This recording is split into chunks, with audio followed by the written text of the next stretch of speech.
Assalamualaikum warahmatullahi wabarakatuh. Perkenalkan, nama saya Asep Maulana, NIM saya 21086339 dari jurusan Penjaskesrek Universitas Negeri Padang. Baiklah, pada kesempatan kali ini kita akan membahas tentang dualisme. Baiklah, kita masuk ke yang pertama, yaitu pengertian dualisme.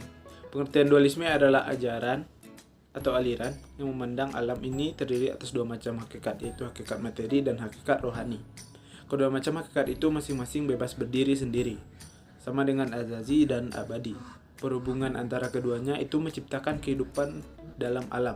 Contoh yang paling jelas tentang adanya kerjasama kedua hakikat ini adalah terdapat dalam diri manusia. Dualisme adalah perbedaan antara bangsa kaya dan miskin, perbedaan antara berbagai golongan masyarakat yang semakin meningkat. Pengertian dualisme itu sendiri dapat diartikan sebagai adanya dua sistem yang sangat berbeda dan kedua wujud secara berdampingan. Selanjutnya yaitu macam-macam dualisme. Yang pertama yaitu dualisme sosial, dikemukakan oleh Profesor Boyke, yang mengatakan bahwa di dalam suatu masyarakat mungkin terdapat dua sistem sosial yang sangat berbeda. Keduanya sama-sama berwujud secara berdampingan, di mana yang satu tidak dapat sepenuhnya menguasai yang lain. Yang kedua yaitu dualisme teknologi. Dalam menelaah mengenai dualisme di negara berkembang, dua ahli ekonomi yaitu Higgins dan Mead telah melakukan suatu studi tentang dualisme ini.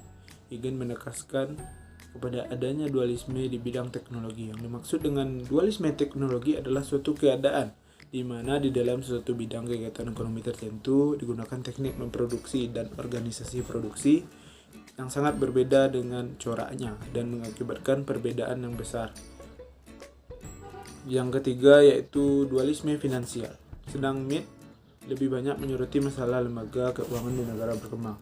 Penulis Mead mengenai pasar yang melahirkan adanya dualisme finansial, yaitu pengertian itu dapat dijelaskan dengan dua golongan, yaitu adanya pasar uang yang memiliki organisasi yang sempurna.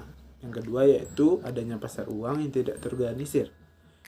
Yang keempat yaitu dualisme regional. Pada tahun 1960 banyak orang mulai membicarakan masalah dualisme regional. Yang dimaksud ini adalah ketidakseimbangan tingkat pembangunan di berbagai daerah dalam suatu negara akibat dari ketidakseimbangan pembangunan. Yang disebabkan dari hal itu yaitu adanya jurang perbedaan tingkat kesejahteraan antara berbagai daerah dan selanjutnya menimbulkan masalah sosial dan politik. Selanjutnya kita masuk ke kelemahan dualisme. Yang pertama yaitu mengenai sumber hukum yang berbeda. Kelemahan pendirian kaum dualis tidak dapat dilepaskan daripada kelemahan teori dasar mereka, bahwa segala sumber hukum itu baik hukum internasional maupun hukum nasional. Hukum itu berlaku dan ada karena negara. Hal yang sama berlaku pula bagi masyarakat internasional. Jadi adanya hukum dan daya ikat hukum tidak bersumber kepada kemauan negara, melainkan merupakan prasyarat bagi kehidupan manusia yang teratur dan beradab. Yang kedua yaitu berlainnya subjek hukum dan pada hukum nasional. Hal ini juga kurang meyakinkan karena argumentasi kaum dualis ini dibantah oleh kenyataan bahwa di dalam suatu lingkungan hukum, katakanlah hukum nasional, dapat saja terjadi bahwa subjek hukum itu berlainan. Yang ketiga, berbedanya struktur hukum nasional dan hukum internasional. Ini juga kurang tepat rasanya di sini karena di sini letak perbedaannya tidaklah bersumber pada prinsip hakiki atau azazi. Yang keempat, pemisahan mutlak antara hukum nasional dan hukum internasional. Baiklah, hanya itu yang saya dapat sampaikan tentang dualisme. Apabila ada kata-kata saya yang salah, mohon maaf. Assalamualaikum warahmatullahi wabarakatuh.